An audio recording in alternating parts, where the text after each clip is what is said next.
Assalamualaikum warahmatullahi wabarakatuh. Alhamdulillahirabbil alamin. Wassalatu wassalamu ala asyrofil mursalin wa ala alihi washabbihi ajmain. Puji syukur kita panjatkan kepada Allah Subhanahu wa taala dengan mengucapkan alhamdulillahirabbil alamin. Wassalatu kita kepada Nabi Muhammad sallallahu alaihi wasallam. Allahumma shalli ala sayyidina Muhammad wa ala ali sayyidina Muhammad. Sama-sama kita hormati Bapak Dr. Rizal di LCMA dan sekaligus kawan-kawan yang dimuliakan oleh Allah Subhanahu wa taala. Baiklah, berdirian saya di sini akan membahas tentang 10 judul dan poin-poin terpentingnya. Yang pertama itu ada ulumul Quran. Apa itu ulumul Quran? Ulum secara bahasa berarti ilmu pengetahuan. Dan Al-Quran adalah kitab suci umat Islam yang diturunkan kepada Nabi Muhammad SAW melalui malaikat Jibril kepada umat Islam. Jadi para ulama mendefinisikan ulumul Quran ini ialah ilmu untuk mengetahui pemahaman tentang Al-Quran secara mendalam. Yang mana ulumul Quran ini bertujuan untuk agar umat Islam ini lebih banyak mengetahui secara mendalam tentang aspek-aspek yang ada di dalam Al-Quran, bukan hanya secara tekstual tetapi juga secara konteks. Dan juga untuk mengetahui ruang lingkupnya. Apa ruang lingkup yang ada di ulumul Quran ini? Ruang lingkup yang ada di ulumul Quran ini yang pertama adalah kita mengetahui asbab nuzulnya. Apa orang mempelajari asbab nuzul? Supaya orang tahu suatu ayat itu kenapa bisa diturunkan oleh Allah Subhanahu wa taala, supaya orang tahu bagaimana peristiwa tersebut dan apa penyebab ayat itu diturunkan. Dan kedua adalah ilmu tafsir. Kenapa orang harus belajar tafsir Al-Quran? Supaya orang tidak langsung memahami ayat tersebut secara mentah-mentah, secara lurus-lurus saja, dan tahu apa makna dari ayat tersebut melalui pembelajaran tafsir Al-Quran. Maka inilah definisi daripada ulumul Quran dan tujuan daripada ulumul Quran sendiri. Dan yang kedua saya akan bahas ialah tentang kesempurnaan di dalam Al-Quran. Kesempurnaan di dalam Al-Quran ini ialah Al-Quran bukan hanya sekedar kitab suci umat Islam, tetapi Al-Quran juga termasuk daripada mukjizat yang Allah berikan kepada Nabi Muhammad SAW. Al-Quran ini adalah kitab yang sempurna dari isinya, sempurna dari bahasanya, sehingga bahasanya tidak dapat diubah oleh salah seorang pun. Makanya Al-Quran ini disebut dengan kitab yang paling sempurna daripada kitab-kitab yang Allah turunkan kepada nabi-nabi terdahulu. Dan yang ketiga yang saya akan bahas itu ialah tentang kajian Al-Quran di era digital. Kajian Al-Quran di era digital. Pada saat zaman sekarang ini, zaman modern, teknologi, era digital, semua orang sudah melakukan dengan serba digital. Jadi orang belajar Al-Quran dengan digital, memahami Al-Quran dengan digital, semuanya sudah mudah. Tetapi walaupun sekarang serba mudah, ada efek sampingnya, ada keuntungan dan kerugiannya ketika kita memahami tersebut secara dari media atau dari digital.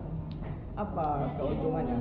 Keuntungannya kita memahami Al-Quran ini di era digital ini, kita mudah menjangkaunya. Kita bisa membuka Al-Quran melalui aplikasi. Kita bisa belajar dan memahami Al-Quran itu dari platform-platform di media yang ada di media sosial. Tapi kerugiannya apa? Kerugiannya kita tidak ada guru yang mengajarkan kita. Kita tidak tahu dari mana sumber itu datang, dan kita tidak tahu apakah itu hoax, apakah itu memang benar-benar asli sumbernya kita tidak tahu. Maka itulah keuntungan, kelebihan dan kekurangannya kita belajar Al-Quran ini di era digital ini. Dan yang ketiga adalah kajian pendidikan di dalam Al-Quran. Al-Quran menegakkan umat Islam untuk selalu belajar agama dan memahami agama. Salah satunya itu ayat yang pertama kali, wahyu yang pertama kali turun, yaitu memerintahkan kita untuk selalu belajar dan memahami sesuatu, yaitu ayat yang pertama kali turun, Iqra bismi rabbikal ladzi khalaq. Bacalah dengan menyebut nama Tuhanmu. Ayat tersebut memerintahkan kita untuk membaca. Maksudnya apa? Maksudnya kita tuh, Allah tuh memerintahkan kita untuk selalu mencari pemahaman-pemahaman, selalu membaca, selalu menambah ilmu-ilmu, terutama di dalam Al-Quran sebagai kitab suci kita. Dan yang berikutnya ialah pendidikan akhlak di dalam Al-Quran. Pendidikan akhlak di dalam Al-Quran itu memang menjadi tujuan utama daripada pembelajaran agama Islam. Akhlak ini juga ada diperintahkan di dalam Al-Quran, yaitu di dalam surat Luqman ayat 7, yaitu yang artinya, wahai anakku, sholatlah dan bersabarlah. Maka ini adalah suatu perintah yang menyuruh kita untuk selalu berbuat baik, selalu beretika, selalu berbuat sabar. Sabar dan sholat, maksudnya di situ adalah perbuatan akhlak kita, supaya kita menjadi akhlak, supaya kita mencontohkan akhlak-akhlak yang baik. Baiklah, yang berikutnya ialah perumpamaan di dalam Al-Quran. Adanya perumpamaan di dalam Al-Quran ini ada yang disebut dengan amsal Al-Quran. Amsal secara bahasa itu ialah perumpamaan atau analogi.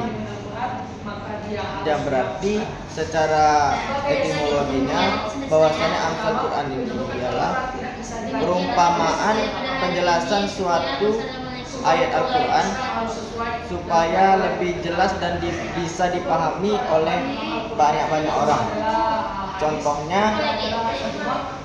Contohnya bahwasanya di dalam Al-Quran itu dunia itu diumpamakan seperti sebuah tumbuhan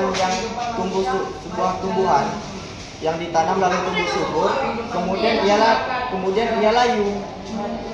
Jadi apa maksudnya? Tiga. Jadi apa maksudnya? Maksudnya adalah bahwasanya dunia itu diumpamakan seperti sebuah tumbuhan yang tumbuh subur, lalu tumbuhan tersebut layu. Bahwasanya dunia ini tidak bersifat selamanya. Dunia ini bersifat sementara, dunia ini akan binasa, dunia ini akan hancur, dan dunia ini akan terjadinya hari kiamat. Maka itulah kegunaan amsal Quran atau perumpamaan ayat yang ada di dalam Al-Quran. Dan selanjutnya itu adalah cara mengetahui asbabun nuzul. Asbabun nuzul ini ialah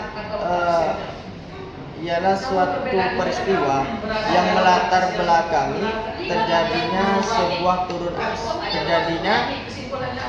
turun ayat. Kenapa ayat ini bisa turun? Apa peristiwanya? Maka inilah yang disebut dengan asbabun nuzul. Lalu bagaimana kita mengetahui ayat ini turun dan apa asbabun nuzulnya?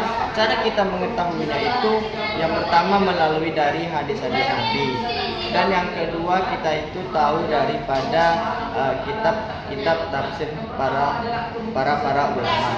Maka inilah cara kita untuk mengetahui apa asbabun nuzulnya, apa peristiwanya, apa latar belakangnya dari ayat ini diturunkan. Pembahasan berikutnya ialah tentang konsep intertekstualitas dalam Al-Quran.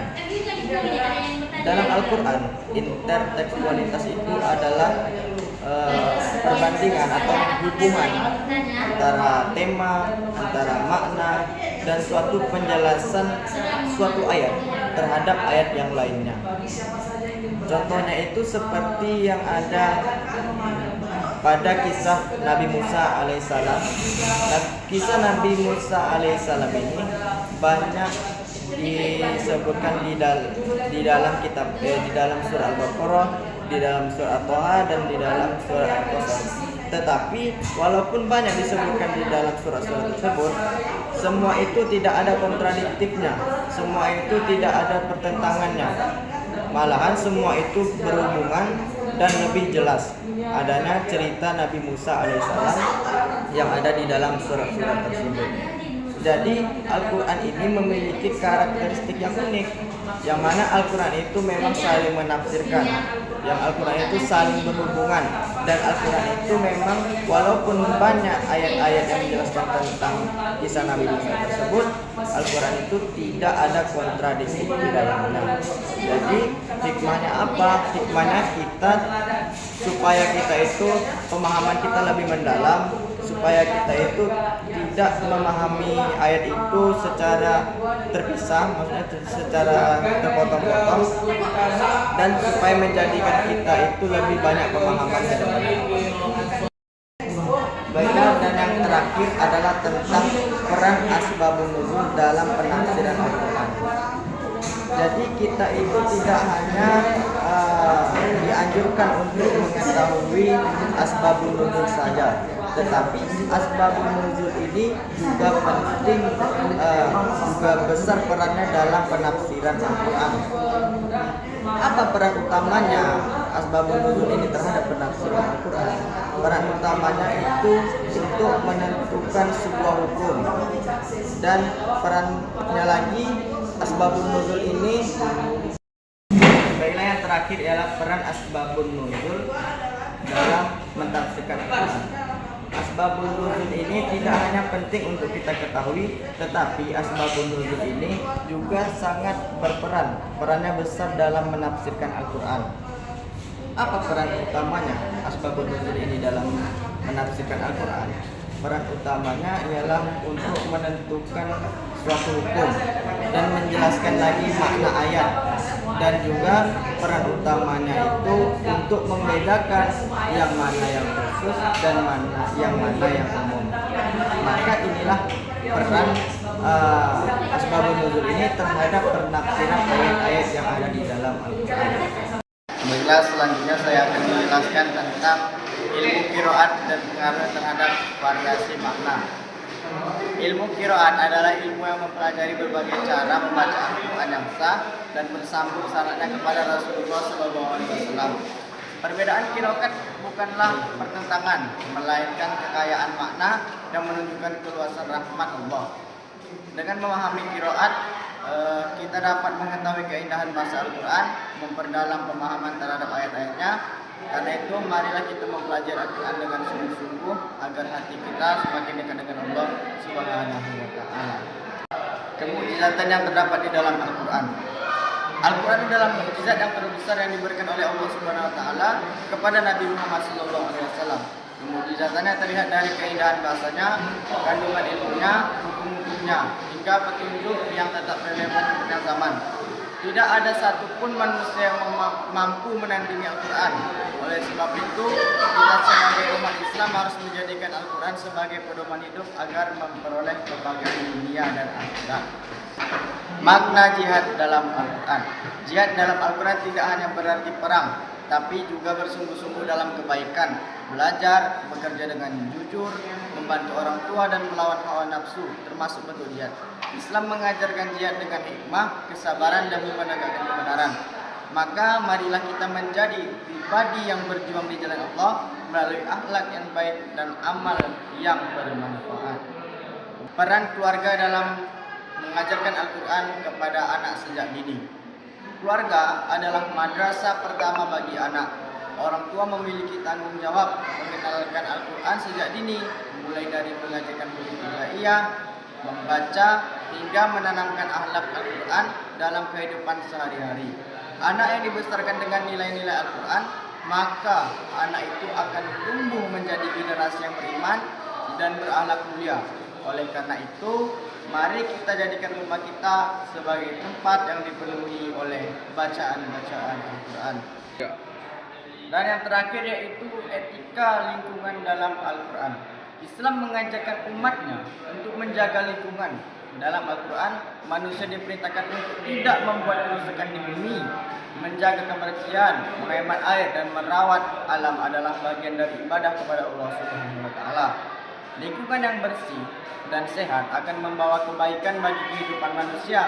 Karena itu, marilah kita menjadi pribadi yang peduli terhadap alam. Baiklah, mungkin hanya ini yang dapat saya sampaikan. Berikutnya akan saya buka sesi tanya jawab. Pemahaman manusia menerapkan dengan pemahaman yang jelas sehingga teknologi pesan ayat digital yang di diturunkan sehari-hari. mudah. Baiklah, saya ingin tanya apa peran Al-Quran dalam membentuk sikap kritis terhadap informasi di era digital. Baiklah, saya akan menjawab pertanyaan daripada Sabir, Sabar, adil, yaitu yang mencerminkan kita dengan menerapkan prinsip verifikasi, yaitu memeriksa kebenaran informasi sebelum mempercayai dan menyebarkannya. Dan saya akan menjawab pertanyaan yang kedua, yaitu dengan Al-Quran membentuk sikap kritis dengan mendorong manusia berpikir, meneliti, dan tidak menerima informasi secara mentah. Dan saya akan menjawab pertanyaan yang ketiga, yaitu dengan menggunakan teknologi untuk hal baik, menghindari konten negatif, bersikap jujur, serta bijak dan tidak berlebihan dalam penggunaannya.